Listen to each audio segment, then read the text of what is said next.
Listo, compañeros, ¿alguien quiera dar un comentario acerca del video? Ahora sí, de verdad. ¿Alguien? ¿Algún voluntario? Mateo. Yo. O sea, para mí, videos así me motivan mucho, o sea, me gusta ver sangre. O sea, la vida de él es muy, o sea, podemos sacar muchas enseñanzas de toda su vida en distintos ámbitos, incluso en el ámbito de relaciones sentimentales, o sea, es increíble, o sea, la vida de él. Pero como él decía, imagínate de ser plomero, ¿qué hubiera dicho otra persona? Tal vez ya llevándole la edad o algo, hubiera dicho, sabes que esto no es para mí, o sea, el deporte, la UFC, lo que se dedica a él, no es para mí, y dejaba de seguir sus sueños, pero él estaba consciente y sobre todo, o sea, lo más importante es que él creía en sí mismo. Si tú no crees en ti mismo, puedes tener todas las herramientas del mundo, puedes tener lo mejor, o sea, puedes tener al mejor entrenador, puedes ser el más talentoso del mundo, pero si tú no crees que tú lo puedes hacer, nunca lo vas a hacer. Y él lo hizo no solamente en una división de peso, lo hizo en algunas. ¿Sí? Es muy inspirador, o sea, la vida de Conor McGregor, la verdad. Me toca bastante. Sí, compañero. Por esa misma razón escogí el video de Conor McGregor. ¿Alguien más de alguna otra persona que quiera dar su comentario? Osman. O sea, más allá de lo que haga él, o sea, en nuestra vida cotidiana yo creo que igual hay muchos rivales que nosotros le vemos que están más arriba de nosotros, ya sea en los estudios, ya sea no sé, en un grupo social, o queremos parecernos a alguien más. Y yo creo que está bien superarnos a nosotros mismos, porque si decimos yo quiero hacer esto de grande, cuando éramos pequeños siempre nos propusimos un sueño. Ahora es el momento de cumplir ese sueño, o sea, no dejarnos por nadie pisotear, no dejarnos, o sea, no pensar que valemos menos por ser quien somos. Aquí. Y bueno, o sea, seguir nuestros sueños y luchar por ellos, aunque nos cueste mucho. Gracias, compañero. Bueno, empezamos con la exposición.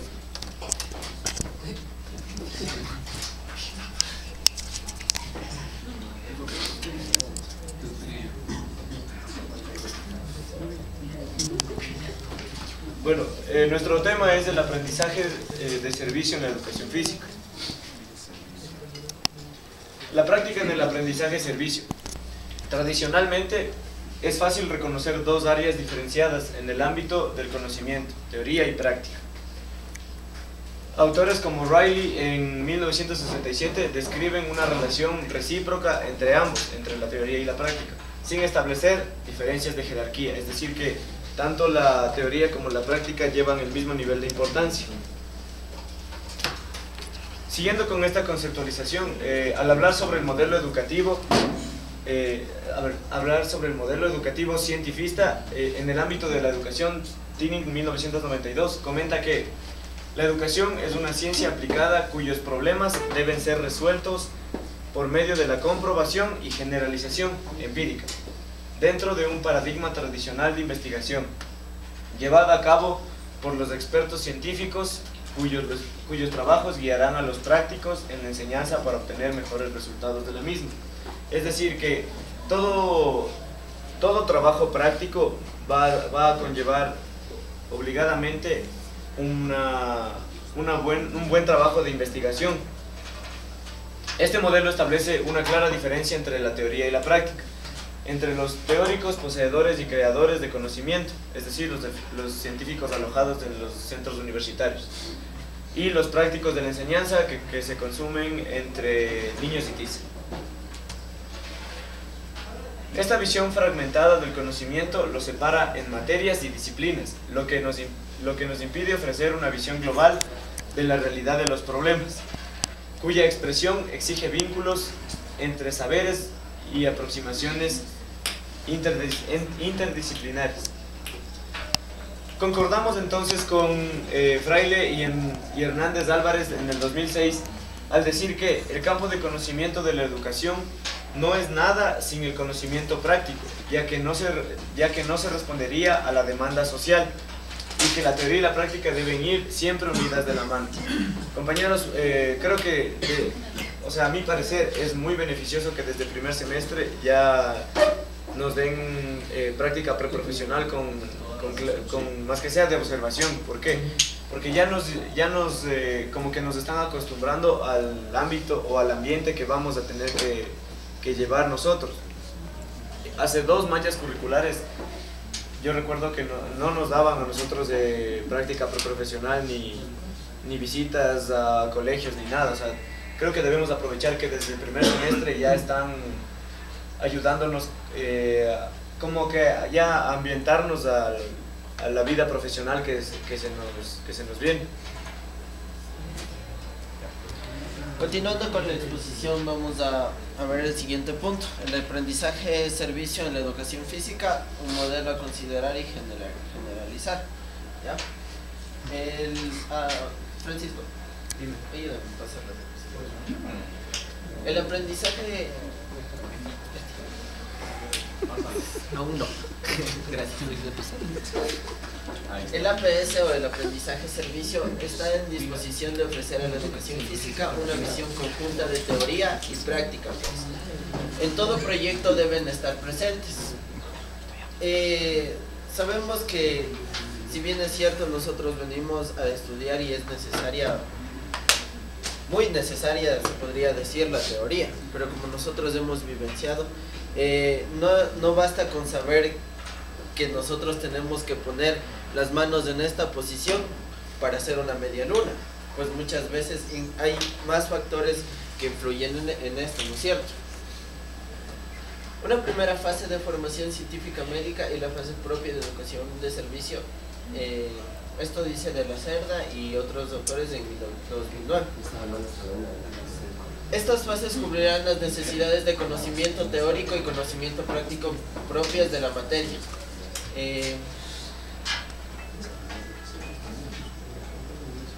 Expresada la necesidad de complementar la formación teórica con la práctica, exponemos el valor de esta experiencia. La National and Community Service de Estados Unidos reconoce que la aplicación del APS promueve el aprendizaje mediante la participación activa a través de la expresión de servicio. Sabemos que bien es cierto, o sea, si nosotros estamos en un lugar, o como decían varios autores a lo que consultaba, que no es lo mismo estar, digamos, en una escena como un extra y estar en una escena como un principal. Entonces, de esta manera nosotros tenemos que vivenciar y ver que los estudiantes tienen que estar a completo, hacerles que estén comprometidos en nuestro aprendizaje de práctica, ¿no es cierto? Y de igual forma, esa va a ser la influencia para nosotros, puesto que ¿por qué creen que es el aprendizaje de servicio?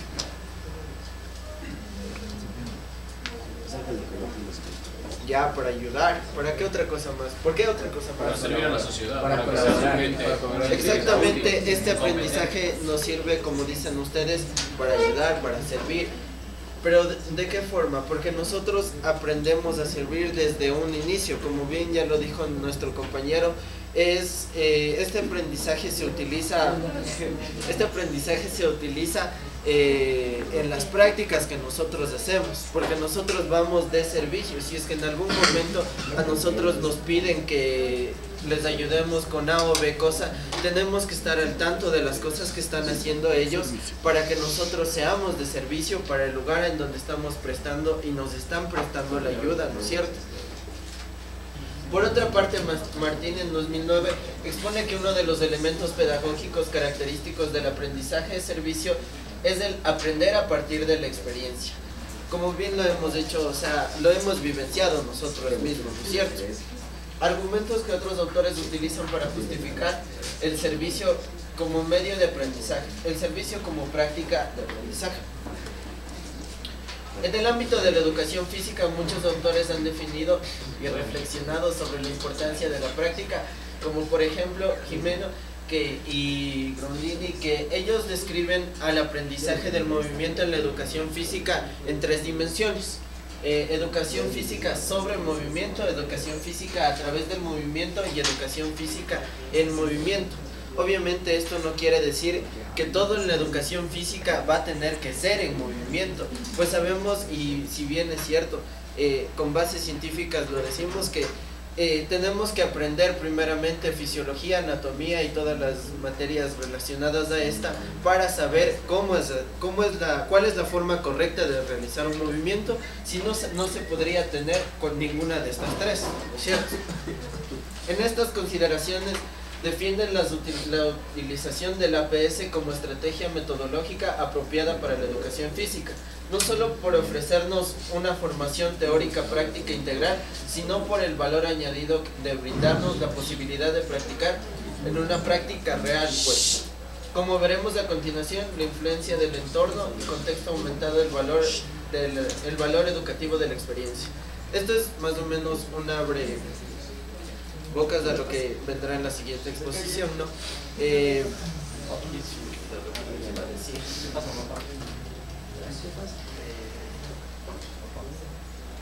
Sí, gracias.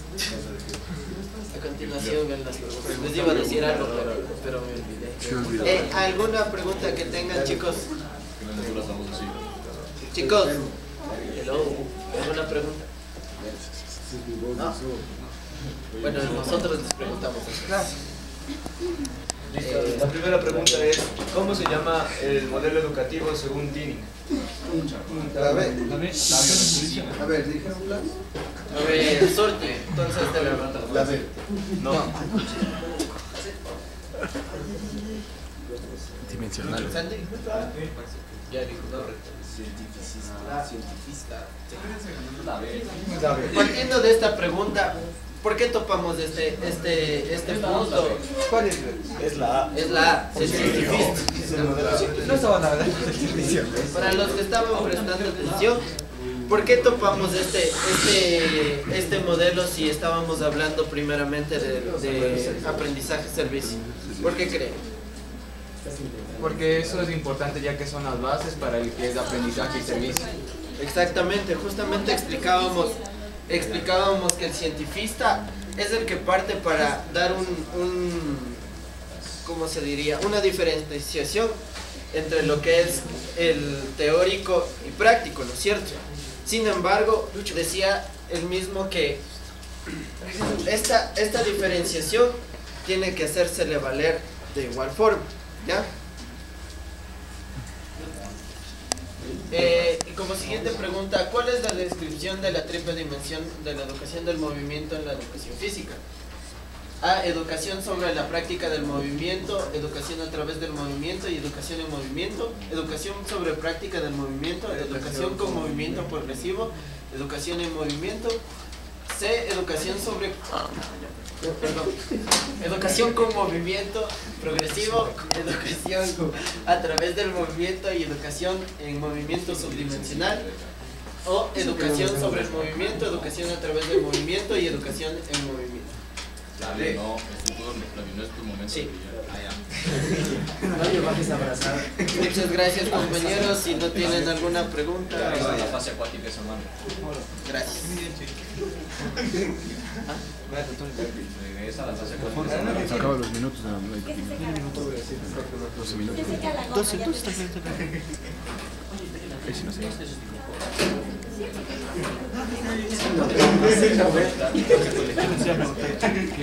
Ya recorté y ya no. Entre teórica y práctica. Ya recorté. A ver, aquí el compañero Raúl nos pregunta y les quiero pedir primero su opinión a ustedes. ¿Qué es más importante, el teórico o el práctico? Los dos van de la mano. Van de la mano. Las dos. La profe dijo sí. La una le coge a la otra. Claro, porque y viceversa. si tú no tienes una buena base teórica no vas a poder hacer la práctica. Y si tú no tienes una Y creen que tienes una buena práctica, no vas a poder llevar lo teórico a la práctica, o sea, vas a creen poder que- completo. Las dos se cogen de la mano. ¿Creen que en todas las carreras debería ir de la mano No, en la esta teórica y sí. la práctica? En esta sí. Yo creo que sí, en todas las carreras tiene que sí. ir de la mano lo En teórico otras y lo no. práctico. ¿Cómo, Obviamente. en cuál? ¿En cuál no? En todas tienen que ir, o sea, si es derecho, A ver, si es matemática. medicina, en todas tienen que ir lo teórico y lo práctico. Un doctor no puede vivir solo de la teoría o no puede solamente irte a la práctica porque no vas a saber qué hacer, ¿me entiendes? Y O sea, tiene que todo se va de la obviamente mano. hay algo que tenemos que diferenciar bien. Si bien es cierto, es 50 y 50, pero ¿por qué creen que es la práctica? La práctica es el maestro. La SAP. Ajá. tiene un buen punto, porque cuando yo estudiaba para ser profesor en inglés, nos decían que estudiar desde un país lejano, cualquier otro idioma va a servir mucho, pero no es lo mismo aprender ese idioma en tu país materno que aprender en el país en donde estamos. Por eso direccionalmente tenemos que aprender cómo hacerlo en la práctica, sabiendo traspasar esa teoría a la práctica, y eso es muy fundamental para nosotros, puesto que nosotros vamos a atender que no solo saber cómo nosotros entendemos un concepto, sino tenemos que entender a nuestros estudiantes el concepto que nosotros estamos impartiendo. ¿Ya? ¿Alguna otra pregunta? Sí, es un buen punto.